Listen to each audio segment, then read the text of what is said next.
Howdy folks, hope you all had a great weekend and welcome to another episode of Mingles with Jingles. And I'm very happy to say that this episode of Mingles with Jingles has got itself a sponsor. Hopefully you're all aware by now that I don't accept sponsorships unless it's from a company or a product that I either use myself or am entirely happy to recommend to you, or both, and that is the case with today's sponsor, Incogni. Now, I'm sure you're all aware that every time you go on the internet, your personal data is being harvested by data brokers and sold on to, well, basically anybody who will pay for it. Usually, things like insurance companies or credit companies, making it harder for you to get credit and raising your insurance premiums without you even knowing anything about it. It's also possible that you may be aware that under most legal jurisdictions you're entitled to go after these data brokers and demand that they remove any information about you that they hold on file. Now that's fine in theory, but it's a lot harder in practice because, well, do you even know who these data brokers are? I mean, I didn't, but they knew who I was. And that's where Incogni comes in, because Incogni does all of the hard work for you. Incogni goes after the data brokers, submitting demands that they remove any data that they hold on file for you, and I'm actually pretty good about taking care of my online data. So when I signed up for Incogni's service, I wasn't particularly surprised to find that 69 data brokers that Incogni went after didn't actually hold any data on me, but a further 26 did. And Incogni not only got them to remove any of my personal data, they also slapped them with a suppression order to ensure that they couldn't accidentally re-add me back to their lists in the future, and they keep checking up on them to ensure that they comply with these legal requirements because, oh, would you look at that, sometimes some of them don't. So head over to incogni.com/jingles and use code JINGLES to get an exclusive offer of 60% off. That's incogni.com/jingles and use code JINGLES, or just click the link below to take your personal data off the market. Right, anyway, got my coffee ready, let's chat. So, I just saw the news, this may come as a surprise to some of you, then again it may not, that World of Warships is getting another crossover. Now, in the past, the crossovers that World of Warships have made some kind of sense. You know, things like Azur Lane, it's a ship game, makes sense. The famous, you know, when they introduced the Missouri for the first time with Steven Seagal, because of course, you know, Steven Seagal in the movie On the Siege took place on board the USS Missouri, and so on and so on. The Godzilla and King Kong crossovers, because, you know, certain sections of the movie took place on board warships at sea. Even the Warhammer 40,000 crossovers have made a certain amount of sense because, you know, you've got Battlefleet Gothic Armada, for example. This one, however, I'm just not getting it. World of Warships is doing a crossover with Heroes of Might and Magic 3. No, I don't get it either. Heroes of Might and Magic 3. Some of you may not even be old enough to remember it. It was a turn-based strategy fantasy game from 1999. So HOM 3, as its fans called it, of which I number myself as one because it was actually a really, really good game. I've always liked the Heroes of Might and Magic series, but, you know, the last one came out in 1999, so I'm not entirely sure what section of the market Wargaming are hoping to capture here. But I suppose if you stop and think about it, you know, World of Warships, ships, fighting ships of all nations, from the turn of the 20th century up to the second half of the 20th century, Heroes of Might and Magic 3, turn-based strategy game where you control heroes. Some are mighty, some are magical. No, I'm not seeing the connection either. It's just, I think World of Warships has finally jumped to the shark. I am just not getting this one. I suppose it must make sense to somebody because it's happening, but that somebody is not me. I just don't understand that one. We're also getting a new Halloween operation, apparently.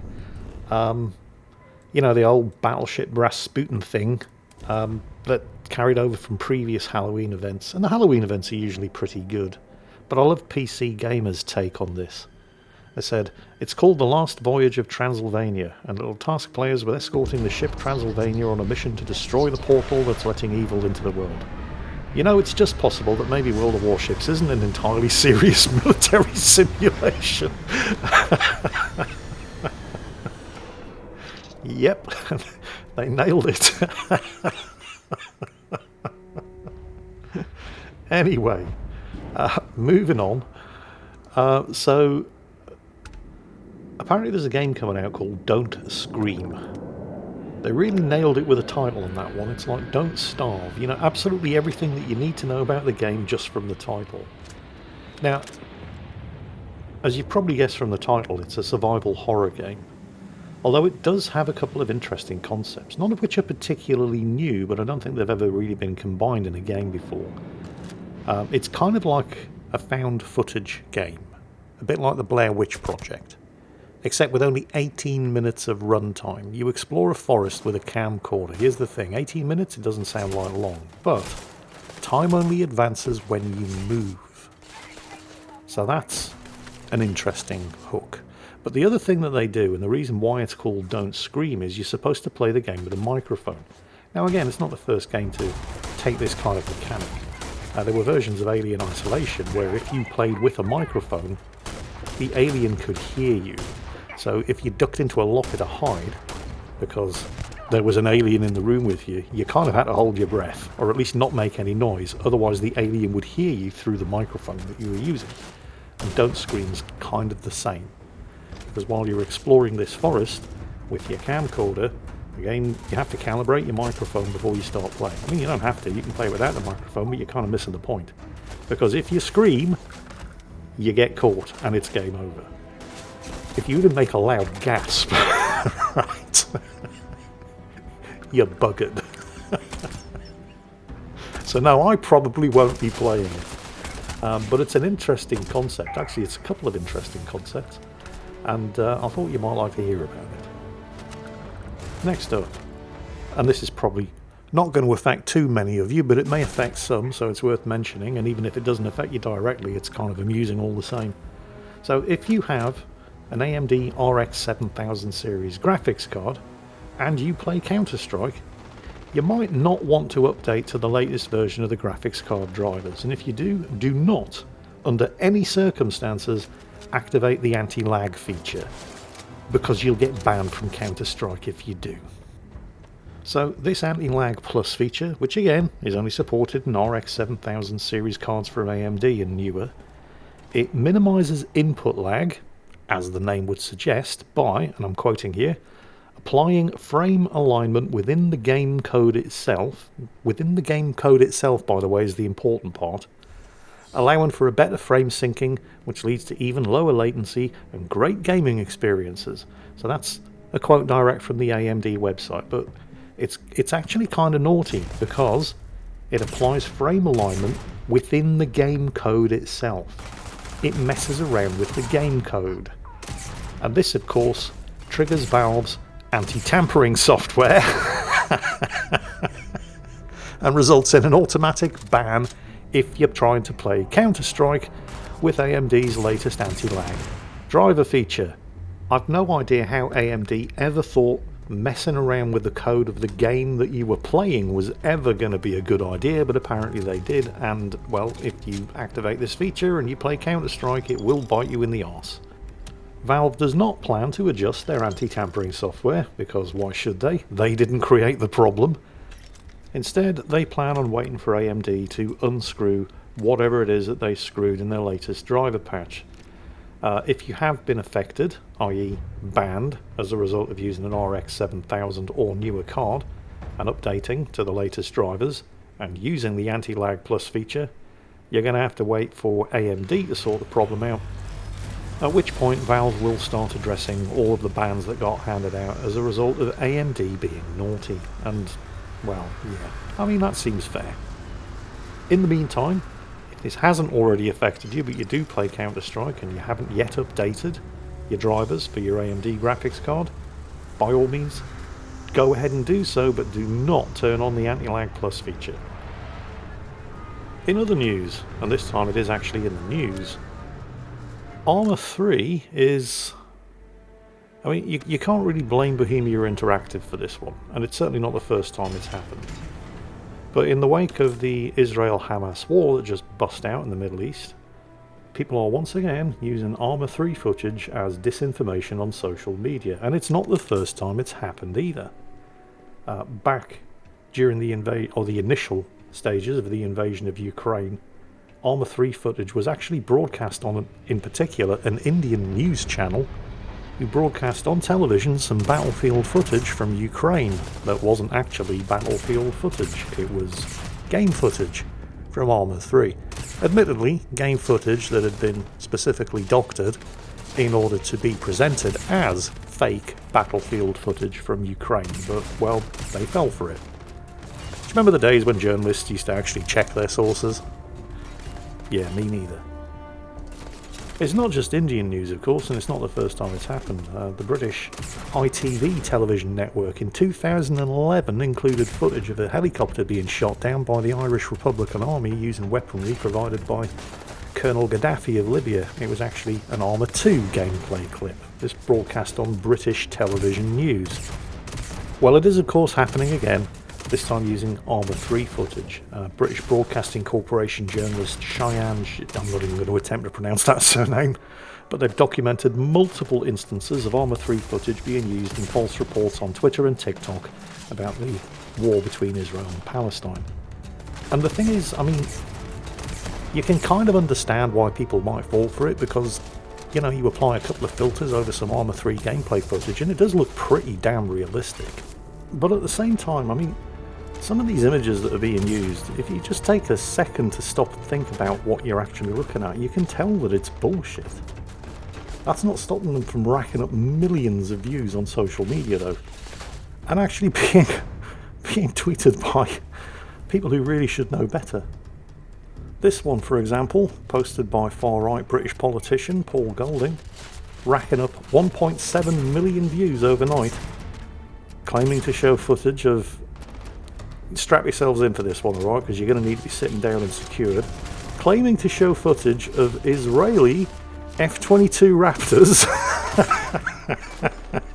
escorting Israeli B-2 Spirit stealth bombers. Yeah. Actually, no. No, it's Arma 3 game footage. Because of course it is. I mean, unless there's been some new development in arms deals going on between America and Israel that nobody knows about until today, Israel doesn't have F-22 Raptors or B-2 stealth bombers. None of this, of course, is the fault of Bohemia Interactive, the developers of Arma 3, but they've been forced to make a statement anyway, saying that as of today there are more than 20,000 Arma 3 mods available to download via the Steam Workshop. This means that players of Arma 3 can recreate and simulate any historic, present or future conflict in great detail. This unique freedom of the Arma 3 platform comes with a downside. Videos taken from Arma 3, especially when the game's modified, are quite capable of spreading fake news. They've also posted a helpful list of a number of ways that you can tell whether or not what you're looking at is real or in fact fake. Usually, even if what you're looking at is showing stuff that couldn't possibly be real because Israel doesn't have F-22 Raptors or B-2 Spirit bombers, but you can usually tell when what you're looking at is pixelated and blurry as all hell. Because even old smartphones are perfectly capable of capturing images and video in good resolution, and without all of that pixelated, low resolution, blurry shit that so often characterizes a lot of these fake news posts. Also, look out for any videos or images that were taken at night. This is often another way to disguise the fact that you're actually looking at game footage rather than anything real. If it doesn't include any sound, that's another warning sign. If there are people included in the footage but they're not shown moving, and of course, you know, anybody with even a basic knowledge of military technology would be able to tell that no, Israel isn't raining down hellfire on the Gaza Strip using F-22 Raptors and B-2 stealth bombers. In the same way that you could probably tell that another widely shared clip was probably fake because it showed an American C-RAM air defense system shooting down an American A-10 Warthog ground attack plane. And sure, you can appreciate why millions of people might have, and in fact were fooled by that, but anybody with even a basic knowledge of military equipment would very quickly be able to tell that this was either the most egregious example of friendly fire in recent military history, or maybe wasn't real. In other news this week, not really gaming news, and it probably isn't going to affect any of you, but I got a new printer. Oh boy. Printers. Why are they always so hard? I mean, it's not like printing is new technology or anything. And the thing is, the printer that I specifically got because I was sick and tired of being screwed by printer manufacturers. Let me explain. So I don't actually use a printer very often. I have to print out my bank accounts once a year so my accountant can figure out how much tax I have to pay. And the thing about printer ink, and this will come as a surprise to nobody, it's not quite the most expensive substance on the planet, but it's close. I mean, it's in the top 10. It may even be in the top 5. If you ever open up one of those printer ink cartridges, actually I don't recommend you do because it's a really, really expensive way to find out that you're being screwed. But just do a YouTube search and check for somebody opening up a printer ink cartridge, because what's inside is actually a piece of foam. And remember, these cartridges cost in the region of £40 each. And that foam is covered with probably no more than 2 millilitres of ink for £40. I mean, the foam is barely damp. The thing is, I only use this printer once a year, which means I'm paying £40 per print, basically, because by the time I need to use it again, the ink's all dried out and I have to buy a new cartridge. So I got sick and tired of being screwed, and I bought myself one of these Epson Eco Tank printers. Now, they are really, really good. They give you a 90%... This isn't a sponsored video, by the way, because I'm going to give them some shit in a minute. Well, it is a sponsored video, but that was the Incogni ad at the beginning. Yeah, so you get like a 90% saving in ink, because it actually has an ink container, with actual ink in it that's sealed, so it doesn't dry out. You're not just getting 2 millilitres. You get thousands and thousands of pages out of this thing. These Epson Eco Tank printers are easily, by far, the cheapest and most economical way to run a printer. But it wouldn't be a printer if it wasn't capable of giving you some kind of shit. Ladies and gentlemen, printer USB cables. Oh my god. So, I get the printer out of the box, I put the ink in, comes with a lot of ink by the way. I charge the ink container, that takes about 10-11 minutes, and then I start setting up the software in order to actually control the printer from my PC. So there's two ways of doing it, Wi-Fi or using the USB cable. I tried Wi-Fi, it didn't work because of course it doesn't. Again, Wi-Fi, it's not exactly new technology either, but good luck getting that to work. So, no problem. I've got plenty of USB cables. Well, I do, but I don't have a printer USB cable. So we all know what a USB cable looks like, right? Again, USB, not exactly new technology. I mean, I don't need to show you a picture of what a USB cable looks like. You all know what a USB cable looks like. So I go and get myself a USB cable. Like I said, I've got loads of them. One long enough to reach from the back of the PC to where the printer is. And that's when I run into my problem. That's where, once again, I find printers making things harder than they need to be for absolutely no good reason whatsoever. So, there are literally only 2 ports at the back of this printer. I mean, it couldn't be more simple. One of them's the power plug, the other one's the USB port, so there's no way you can screw this up. You cannot possibly accidentally put the power cable into the USB port or vice versa. And I've already got the power plug in, so there's only one place this USB cable can go. So I've got it connected to a spare USB port at the back of the PC, and I find the USB port on the back of the printer. And it's even labelled USB. It even has a USB symbol. This should be easy, but it's a printer, so it's always going to be hard. Ladies and gentlemen, boys and girls, let me show you a picture of what the USB port on the back of this printer looks like.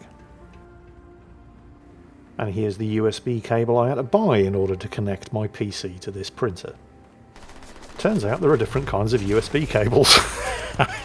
But most of us have probably never seen anything like that, which is apparently a USB cable, but you would only ever need to use that on a printer or apparently an external hard drive. And yet I have external hard drives that use regular USB cables. So if you can use a regular USB cable, why the hell? Oh wait, it's a printer. Of course, nothing is ever simple with a printer. Even a printer that's specifically designed and marketed to make your life easier. There's still always something about them that is harder than it needs to be. And even then, once I finally got the right USB cable, because apparently just having a USB cable handy wasn't good enough, just installing the printer drivers and updating the firmware was way harder than it needed to be. I mean, we're PC gamers, we install software all the time. Most of it is just one click, and maybe two. One to actually start the process, two to select the install location, and then away you go. In fact, in some cases, you don't even need to do that. If you've got games installed on Steam and you've selected auto updates, your games will patch and update themselves without you even knowing it's happening. And yet trying to set up a printer, oh my god. It took me 5 attempts and more than an hour just to get this printer connected and running. I mean, this isn't new technology. And in fact, the printer installation software looked like it had been around since 1989 as well, so that might have had something to do with it. And then, of course, it couldn't automatically download the firmware updates, and I had to go to the printer's website in order to manually select, and why is it so hard? And I refuse to believe it's because the printer companies can't afford to update their installation software more than once every 40 years, or organise a website that makes things easy for you to get the correct software and firmware. Because the amount of money they're making from the printer cartridges. I mean, in some cases, if you've got a colour printer and you need to replace the ink cartridges, even if you only want to print in black and white, because even if you've got plenty of black ink, they still won't let you print in black and white if any of the colour cartridges are low. If you have to replace those cartridges, it's actually cheaper to just buy a new printer.